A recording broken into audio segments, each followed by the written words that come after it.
ini memanggilmu kawan. Belajar bergerak berbagi untuk negeri. Guru penggerak majukan pendidikan. Guru penggerak menghamba pada murid. Kreatif rancang pembelajaran. Hargai potensi, tingkatkan prestasi. Lahirkan profil pelajar Pancasila.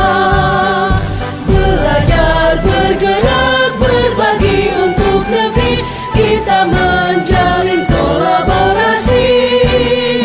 Belajar bergerak berbagi untuk negeri. Demi bakti pada Ibu Pertiwi.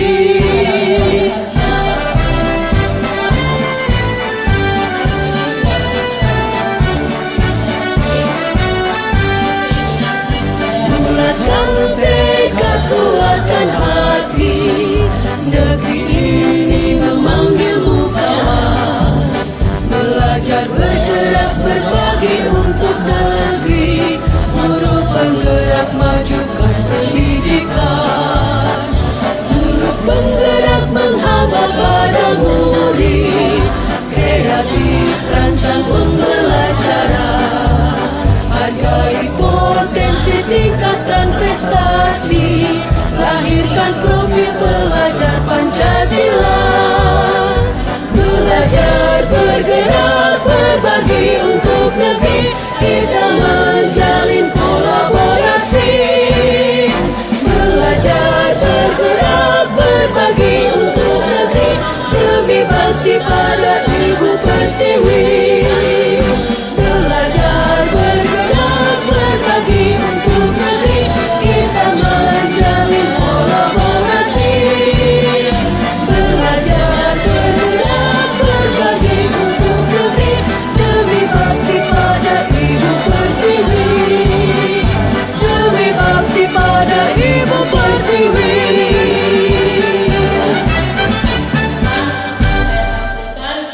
Ada di sini.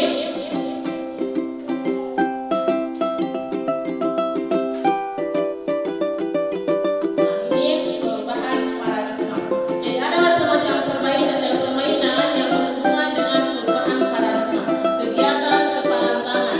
Dari kegiatan ini ada hal yang mau kita maknai terkait dengan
bersalah dan dapat menguatkan karakter. Kemudian ilusi bahwa semua penguatan positif efektif dan bermanfaat, serta ilusi bahwa semua orang dewasa memiliki hak untuk memaksa.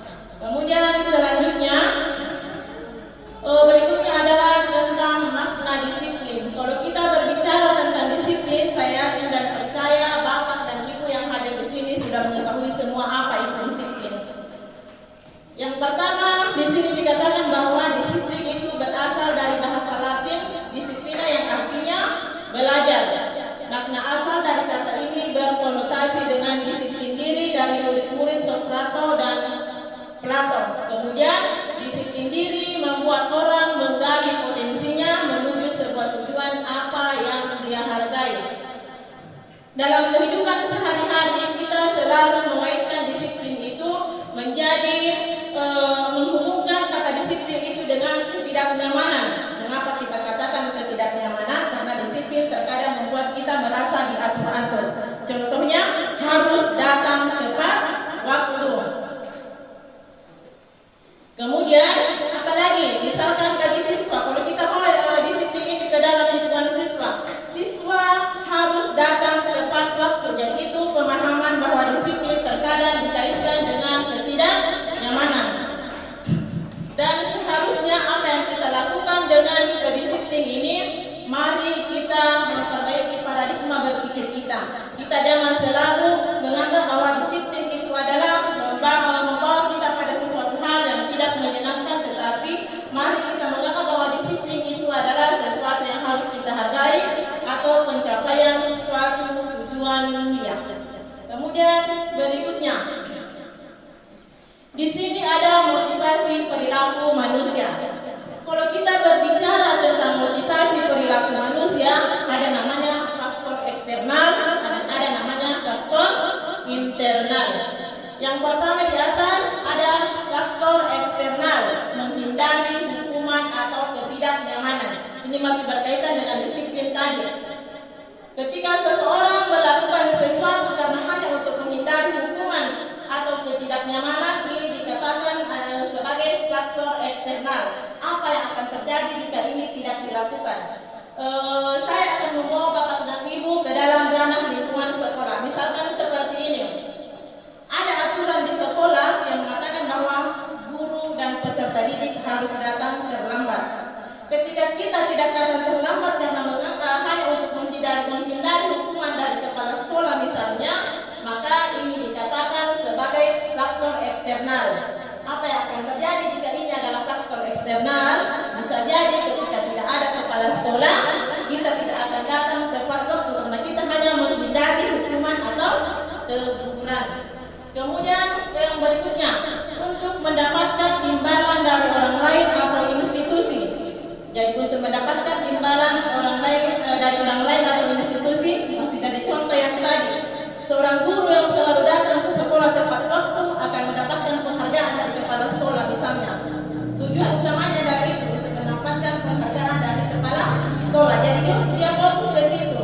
Kalau dia hanya tidak ingin mendapatkan penghargaan, bisa jadi guru yang bersangkutan tidak akan cepat datang di sekolah atau datang tepat waktu.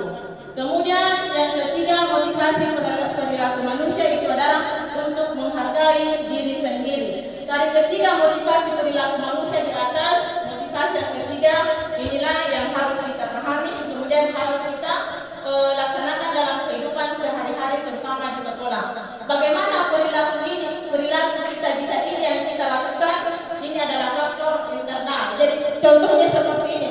Karena kita menghargai diri kita, menghargai sesuatu bahwa ketika kita datang tepat waktu, itu bukan untuk menghindari hukuman dari kepala sekolah, bukan untuk mendapatkan imbalan atau penghargaan dari kepala sekolah, tetapi ada memang yang kita yakini yang datangnya dari dalam hati kita bahwa ketika saya datang tepat waktu ke sekolah, itu adalah untuk menghargai diri saya agar saya bisa melaksanakan tugas dengan tepat waktu, saya bisa menggunakan waktu dengan sebaik-baiknya. Jadi contohnya seperti itu. Kebutuhan dasar manusia. Kalau kita mau berbicara tentang kebutuhan dasar manusia, Bapak dan Ibu, lebih awal saya mau sampaikan karena kita setiap hari berhadapan dengan peserta didik dengan 1001 macam karakter yang berbeda-beda. Mulai dari kelas 1 sampai kelas 6 ada beberapa banyak siswa yang kita hadapi. Terkadang mereka melakukan penyimpangan atau perilaku yang tidak sesuai dengan yang semestinya. Ada hubungannya dengan perilaku siswa yang beragam dengan kebutuhan dasar manusia yang di atas. Seseorang atau siswa yang melakukan perilaku menyimpang atau misalkan tidak taat aturan, melanggar peraturan, itu adalah karena kebutuhan dasarnya sebagai manusia salah satu dan yang 5 ini tidak dia dapatkan. Jadi saya sampaikan dulu, kebutuhan dasar manusia itu ada 5: bertahan hidup, cinta dan kasih sayang, kebutuhan akan kesenangan, kebutuhan akan kebebasan, dan kebutuhan akan penguasaan. Sekali lagi saya mengatakan, karena kita ini setiap hari berhadapan dengan peserta didik, jika ada seorang peserta didik yang melanggar aturan, melakukan pelanggaran perilaku menyimpang, maka itu adalah akibat karena peserta didik yang bersangkutan tidak mendapatkan kebutuhan dasarnya itu tidak terpenuhi. Entah itu kebutuhan akan cinta dan kasih sayang, apakah dia tidak mendapatkan kebutuhannya akan kesenangan, akan kebebasan, dan akan penguasaan. Sampai di sini mungkin dari Bapak Ibu ada yang mau bertanya atau sudah paham dengan apa yang saya sampaikan? Sudah paham? Oke, kalau begitu saya ulangi sekali lagi, dari kebutuhan dasar manusia ada 5, kebutuhan untuk bertahan hidup. Saya yakin dan percaya kita semua sudah mendapatkan itu ya, karena kita bisa mengikuti webinar pada hari ini, kita bisa duduk manis di sini, berarti kebutuhan dasar manusia bertahan hidup itu sudah kita peroleh. Kemudian yang kedua, kebutuhan cinta dan kasih sayang, baik itu dari keluarga, dari pasangan, dari anak, dan orang-orang terdekat yang ada di sekitar kita. Kemudian kebutuhan untuk mendapatkan kesenangan,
di sini intonasi katanya terkesan lebih lembutnya. Kalau tadi penghukum penuh dengan gertakan, atau mungkin saya yang begitu bapak dan ibu lain tak begitu jika menghukum siswanya. Kalau penghukum langsung mendikte siswanya, kau memang yang salah.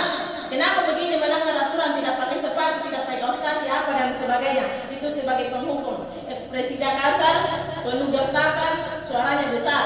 Kalau pembuat rasa bersalah, bahasanya terkadang lebih lembut, namun ini terkadang menyentuh sisi kemanusiaan siswa yang bersangkutan. Karena mengapa biasa terkadang menimbulkan rasa bersalah terhadap peserta didik itu yang berlebihan. Karena seakan-akan apa yang dilakukannya itu benar-benar suatu kesalahan yang tidak termaafkan. Bagaimana ekspresinya kalau guru berada pada posisi pembuat rasa bersalah, kata-katanya lembut,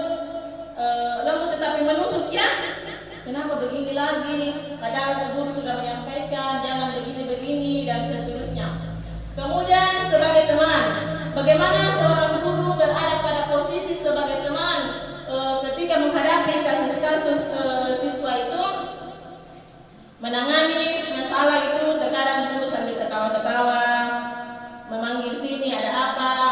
Sebagai teman, Bapak dan Ibu pasti tahu bagaimana caranya kita berbicara dengan teman. Kemudian sebagai pemantau, kalau sebagai pemantau di sini seorang guru itu mengawasi siswanya. Oh, ini begini lagi, kemarin berbuat kesalahan lagi, hari ini dia lagi. Dan itu sebagai pemantau. Nah, sekarang sebagai manajer.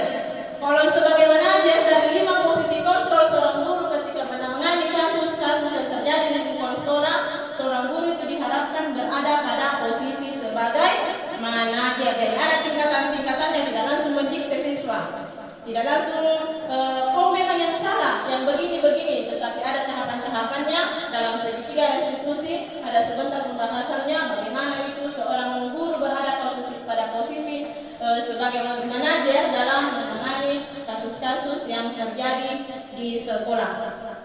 Sampai di sini ada yang mau ditanyakan, Bapak dan Ibu? Mengerti lagi?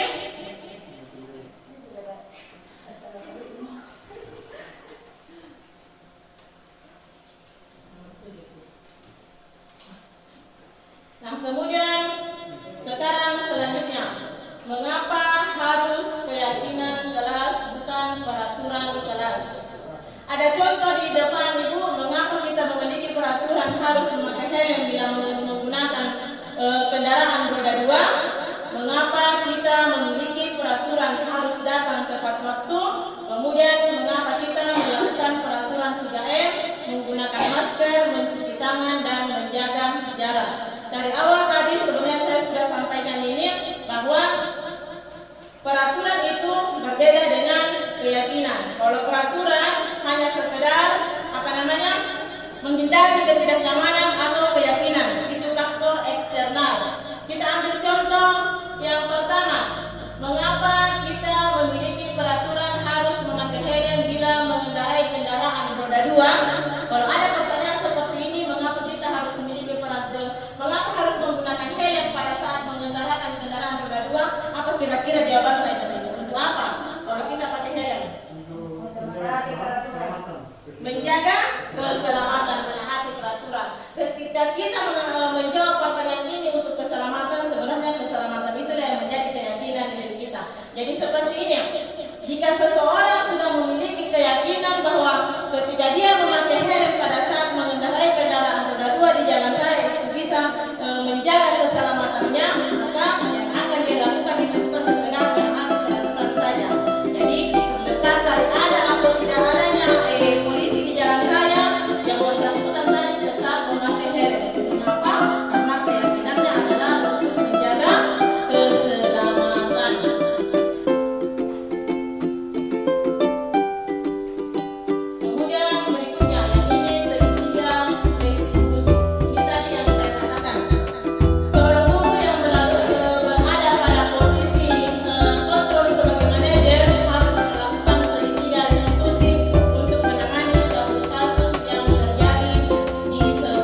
Tujuan menstabilkan identitas itu adalah agar anak tidak jatuh mentalnya, tidak down, jadi tidak bersama pada saat kita menjadi pembukti kau memang yang salah. Pada saat segitiga restitusi tidak ada yang seperti itu, Ibu.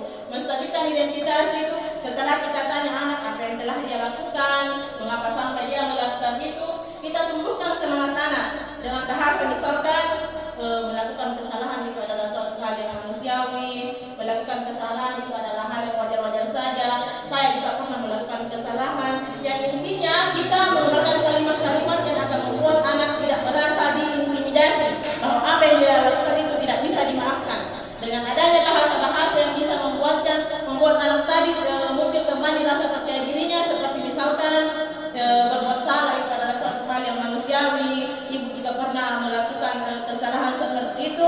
Dengan menggunakan bahasa-bahasa yang seperti ini, kita berharap agar anak tidak merasa tertekan. Jadi untuk menyembuhkan sifat bagaimana agar anak tidak menganggap bahwa dirinya tidak baik sekali karena dia mengganggu teman dan sebagainya.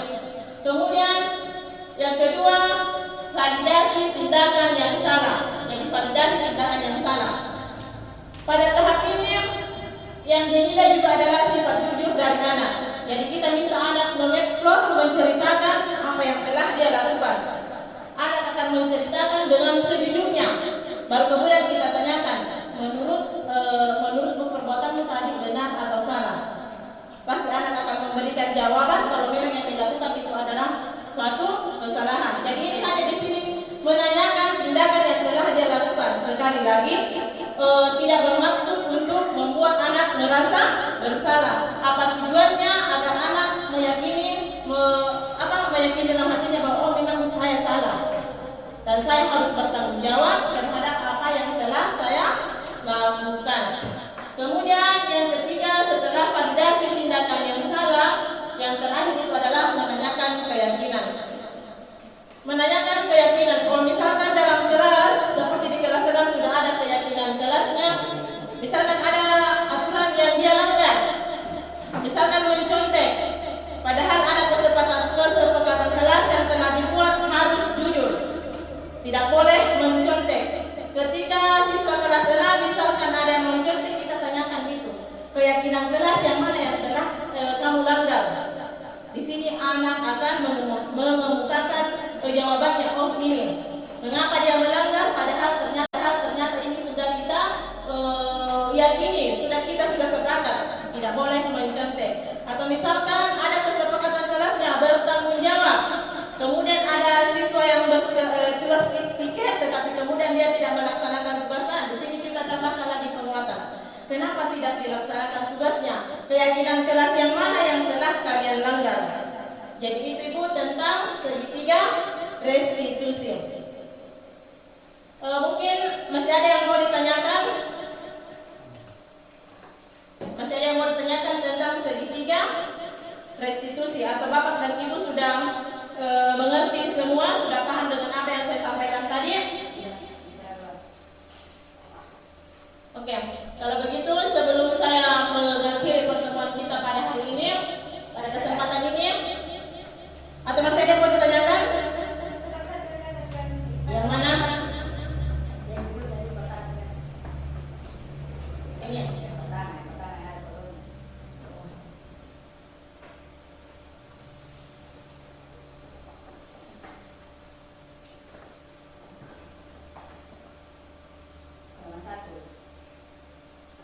Yang paling potong?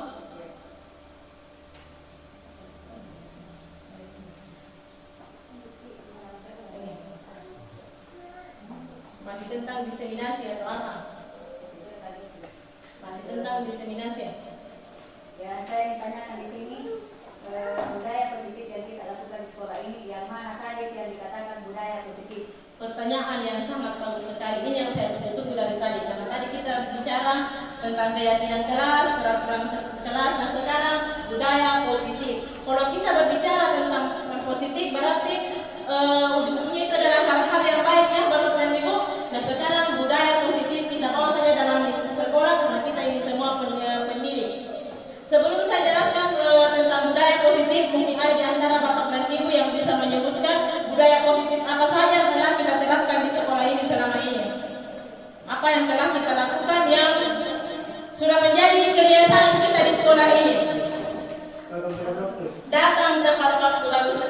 datang tepat waktu, setelah datang kemudian melakukan penjemputan di depan kelas. Itu budaya positif. Kemudian apa lagi? Sebelum anak belajar, membiasakan membaca. Sebelum belajar membiasakan membaca doa. Itu budaya positif. Kemudian apa lagi? Seperti yang biasa kita lakukan pada hari Jumat ya. Kita ambil di sini.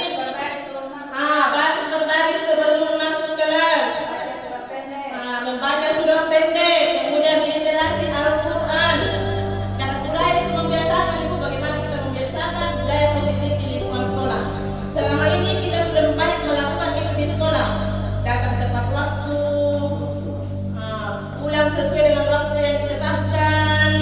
Kemudian apa lagi? Ketika berhalangan hadir memberikan meminta izin kepada kepala sekolah, membiasakan apa lagi namanya?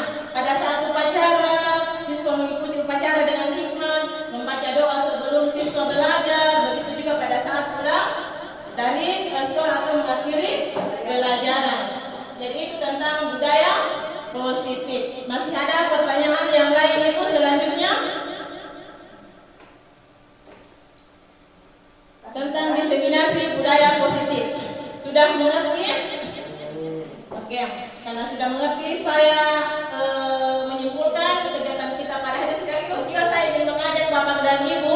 Tadi kita sudah mempelajari tentang 5 posisi kontrol seorang guru dalam menangani siswanya, menangani kasus-kasus yang terjadi di sekolahnya. Pada kesempatan ini, saya ingin mengajak Bapak dan Ibu guru hebat yang ada di sini, mari kita menjadi manajer dalam menangani kasus-kasus yang terjadi terhadap anak-anak didik kita. Hindari menjadi penghubung, menjadi membuat rasa bersalah, menjadi pemantau atau sebagai teman. Tetapi yang paling tepat itu adalah mari kita berada pada posisi sebagai manajer. Kemudian mari kita terapkan apalagi namanya segitiga restitusi. Jadi ada tahapan-tahapannya. Begitu ada siswa yang melakukan pelanggaran, jangan bilang oh kau memang yang salah, begini dan seterusnya. Karena restitusi itu Ibu tujuannya adalah bukan agar anak supaya anak mendapatkan sanksi dari teman-temannya karena dia melakukan kesalahan, tetapi agar anak bisa memiliki sifat mandiri dan memiliki rasa tanggung jawab. Mungkin cukup sekian apa yang saya sampaikan pada hari ini. Terima kasih atas kesediaan Bapak dan waktu meluangkan waktunya untuk mengikuti kegiatan pada hari ini. Mohon maaf atas segala kekurangan. Dan saya akhiri dengan ucapan billahi taufiq wal hidayah. Wassalamualaikum warahmatullahi wabarakatuh.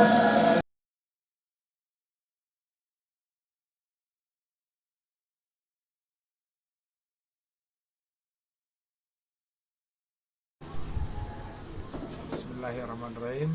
Assalamualaikum warahmatullahi wabarakatuh.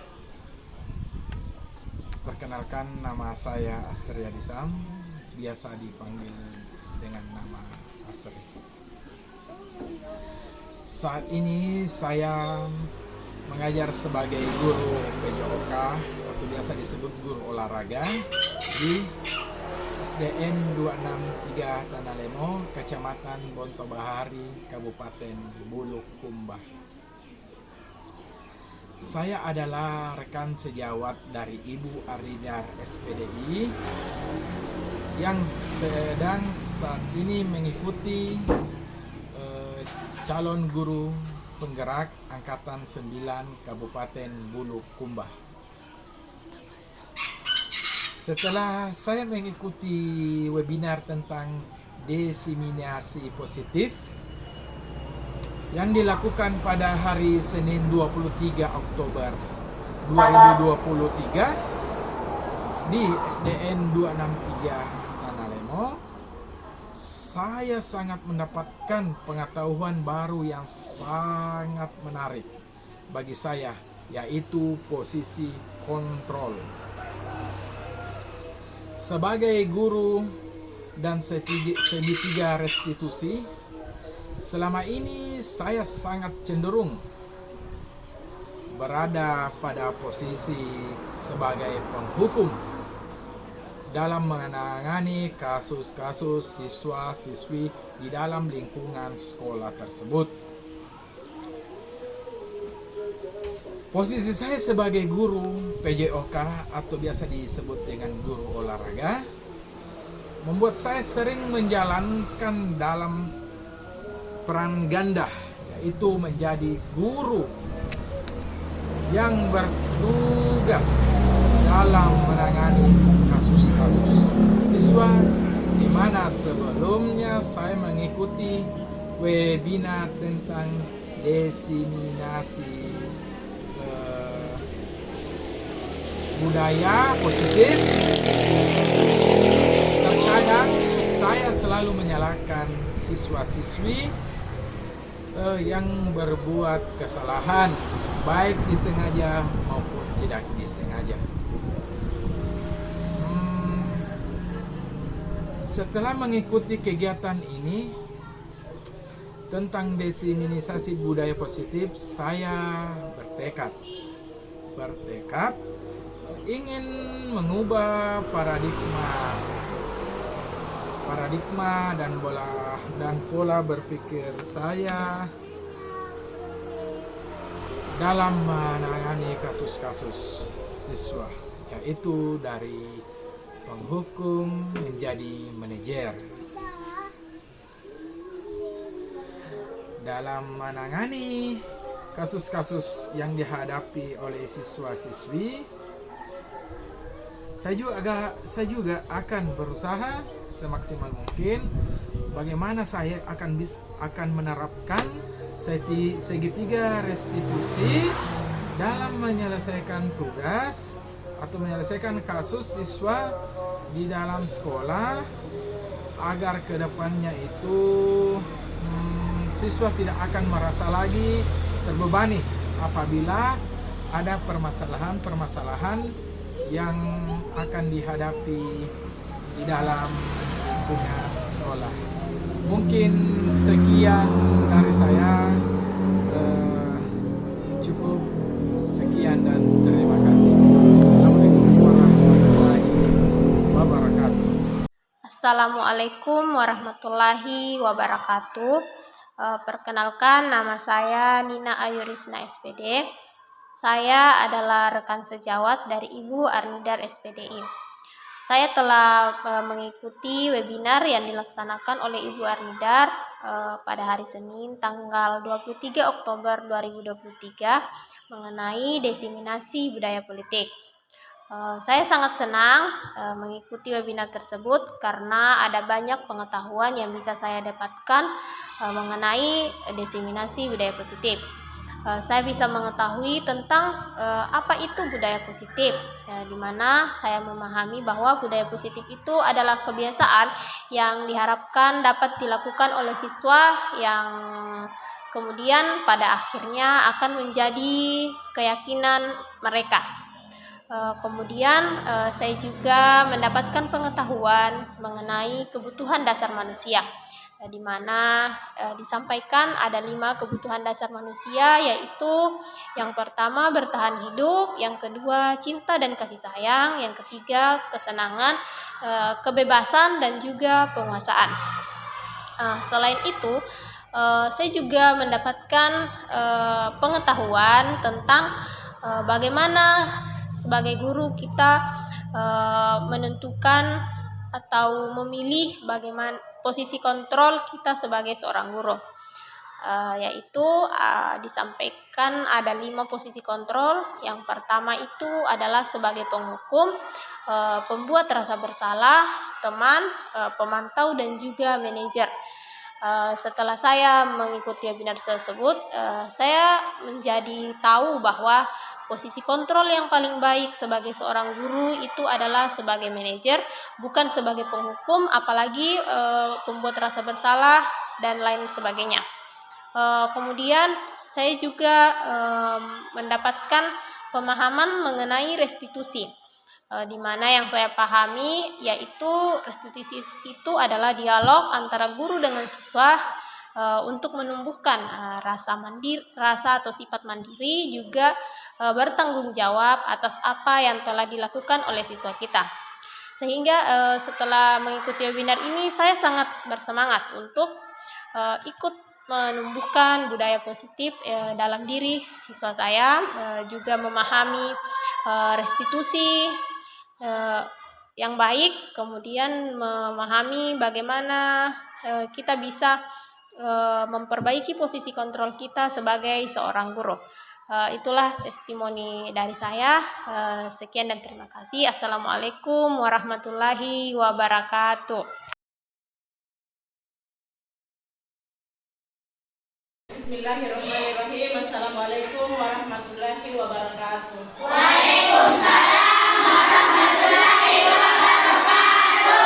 Bagaimana kabarnya hari ini? Baik. Masih semangat? Semangat pagi. Semangat pagi. Oke, semangat pagi luar biasa. Pada pertemuan kita kali ini kita akan membuat yang namanya keyakinan kelas. Sebelum kita membuat keyakinan kelas, kita akan membuat kesepakatan dulu ya. Sebentar, kalian akan menuliskan hal-hal apa saja yang ingin kalian sepakati dalam kelas ini. Selanjutnya itu akan menjadi keyakinan kelas. Mungkin ada pertanyaan, mengapa harus keyakinan, bukan peraturan saja? Jadi seperti ini, kalau peraturan itu karena ada faktor dari luar, karena ada tuntutan dari luar. Misalkan tidak mau terlambat datang di sekolah karena takut dihukum. Nah, apa perbedaan peraturan dengan keyakinan? Kalau keyakinan itu murni karena faktor internal, datang dari hati, karena ada nilai-nilai kebajikan yang kita yakini. Jadi misalkan seperti ini, datang di sekolah tepat waktu bukan karena kita takut dihukum oleh guru, tetapi ada nilai kebajikan yang kita hargai. Apa itu? Kita bisa menggunakan waktu dengan sebaik-baiknya. Nah, bagaimana cara membahasakan keyakinan kelas? Mari kita menggunakan kata-kata yang positif. Tahu yang mana itu kata yang positif? Yang bagaimana kata yang positif? Kata yang baik-baik. Nah, sekarang Ibu kasih contoh kata yang positif itu seperti ini. Hindari menggunakan kata jangan, dilarang, tidak boleh. Karena kata dilarang, tidak boleh itu adalah kata-kata yang negatif. Nah, contohnya lagi, kalau misalkan kalian sepakat di dalam kelas ini semua harus datang tepat waktu, maka jangan menggunakan kata tidak boleh datang terlambat. Karena penggunaan kata tidak boleh datang terlambat itu adalah kata negatif, adalah bahasa negatif. Nah, sekarang mari kita gunakan bahasa yang positif. Bagaimana bentuk bahasa dari kata yang positif jika kalian ingin menggunakan menyepakati bahwa semua siswa harus datang tepat waktu? Jadi jangan menggunakan kata tidak boleh terlambat. Pakailah bahasa datang tepat waktu. Kemudian bahasa positif yang lainnya lagi. Kalau misalkan pada saat ulangan, pada saat ujian, suka kalau ada yang mencontek atau meniru? Tidak suka. Tidak suka kalau ada yang meniru atau mencontek. Jika itu mau kalian jadikan keyakinan kelas, maka dalam membuat kesepakatan hindari menggunakan kata tidak boleh mencontek atau tidak boleh meniru. Karena penggunaan kata tidak boleh di sini maknanya adalah negatif. Bagaimana membahasakan kata tidak boleh mencontek ini? Pakailah bahasa yang positif. Gunakan kata jujur. Oke? Paham jadi apa yang saya bilang?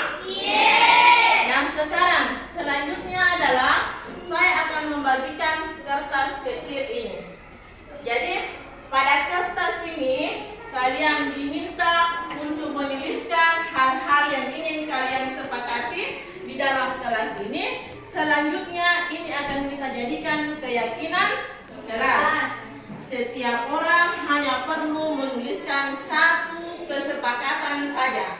Tidak boleh lebih dari satu kesepakatan. Kemudian ingat tadi apa yang Ibu sampaikan. Gunakan bahasa yang positif. Jadi misalkan, Ibu ulangi satu kali lagi ya.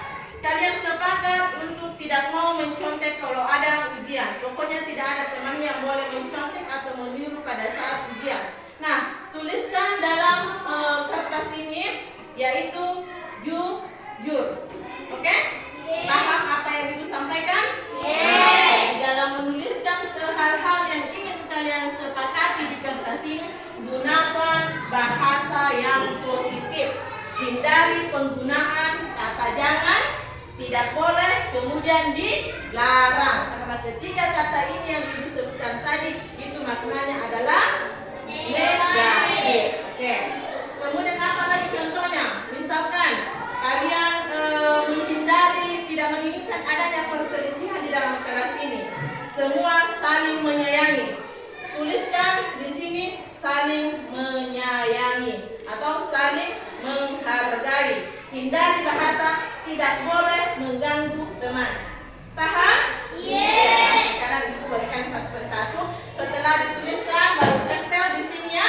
Tempel di sini, jadi ingat satu orang hanya boleh menuliskan satu kesepakatan. Sebentar yang sama, misalkan ada dua orang yang menuliskan kesepakatan kelas yang sama, itu kita ambil ya. Jadi cukup satu orang saja yang mewakili. Paham?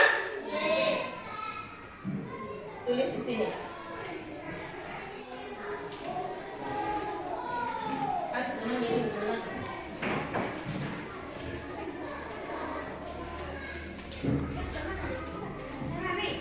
Ada lemnya di belakang tidak, jangan lem tulis. Oke? Masih ada satu. Siapa lagi yang baru dapat? Masih ada?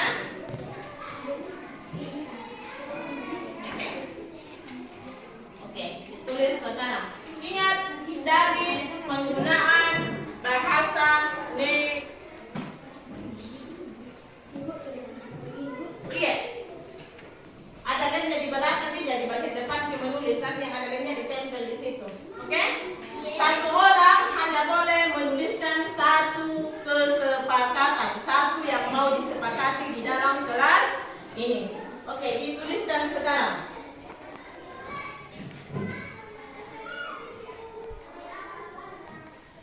Paham apa yang Ibu tadi sampaikan?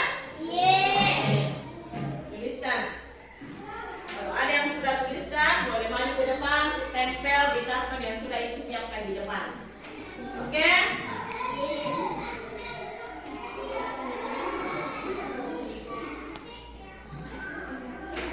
Tulis di sini. Oke.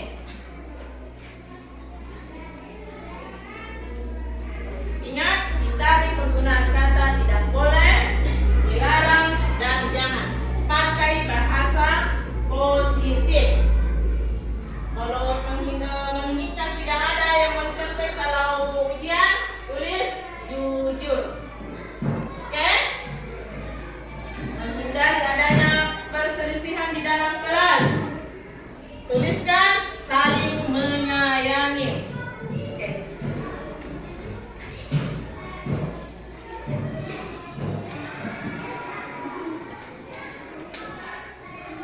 Siapa lagi?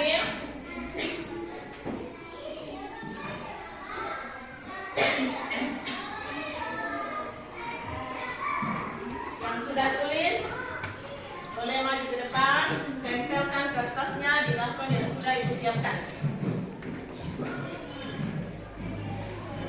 Siapa lagi?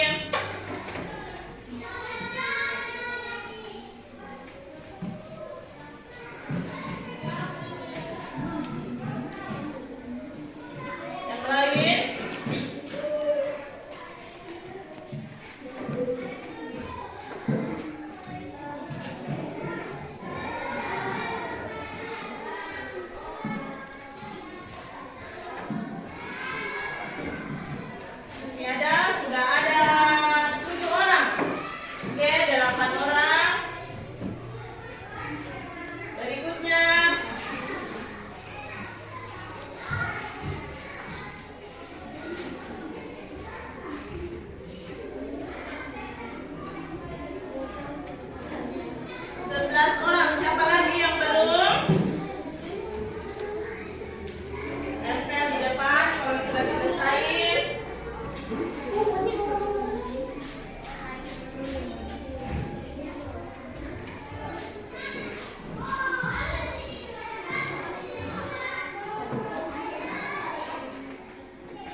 tidak mencontek.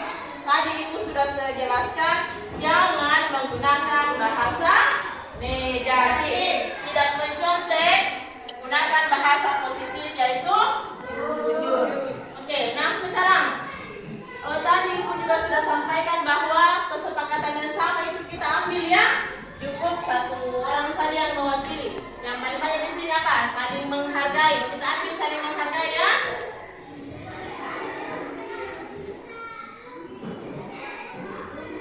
Saling menghargai. Kemudian apa lagi? Saling membantu juga. Saling menolong. Apa ini? Saling menyayangi.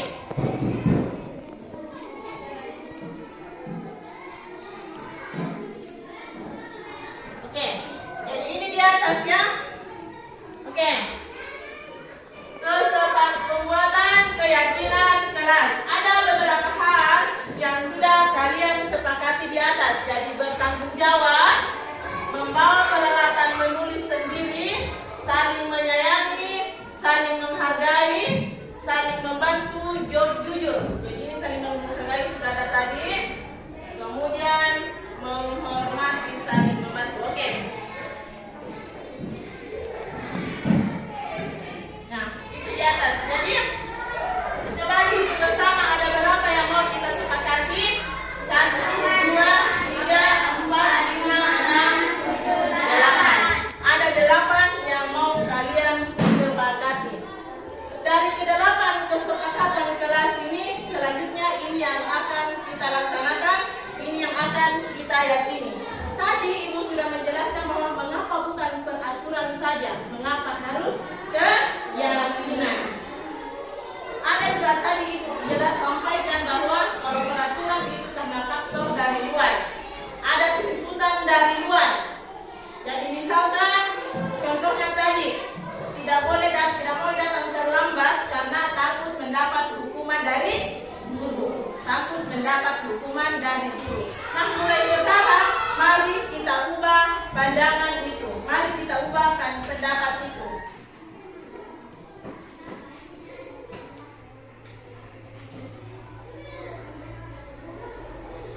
Nah, lanjut lagi Nita.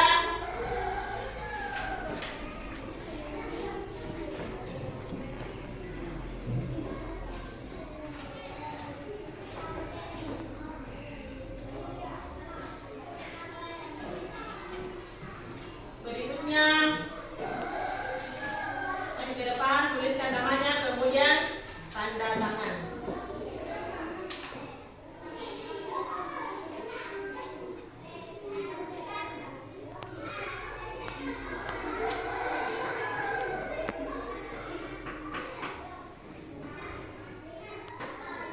Lanjut lagi, yang belum dapat giliran, yang mari ke depan. Yang belum dapat giliran, mari ke depan. Tidak usah saya sebut namanya ya. Ya, cepat.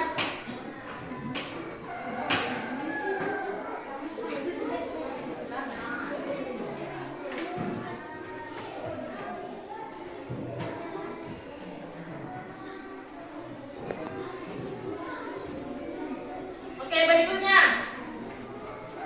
Jangan lupa tanda tangan ya.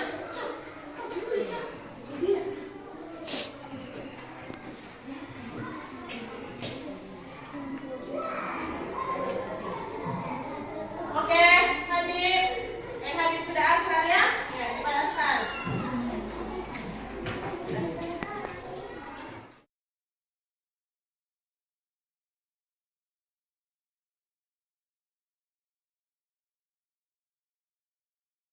Assalamualaikum warahmatullahi wabarakatuh. Perkenalkan, nama saya Nurafika. Saya merasa sangat senang membuat keyakinan kelas. Karena dengan itu saya bisa menjadi murid yang lebih disiplin. Wassalamualaikum warahmatullahi wabarakatuh. Assalamualaikum warahmatullahi wabarakatuh. Perkenalkan, nama saya Alia Aziza Ahmad. Saya senang sekali setelah membuat keyakinan kelas, karena keyakinan kelas membuat saya menjadi siswi yang lebih disiplin dan bertanggung jawab. Wassalamualaikum warahmatullahi wabarakatuh. Assalamualaikum warahmatullahi wabarakatuh. Perkenalkan, nama saya Muhammad Adil Fitra. Saya sangat senang sekali karena adanya keyakinan kelas. keyakinan kelas membuat saya menjadi siswa yang disiplin dan sangat bertanggung jawab.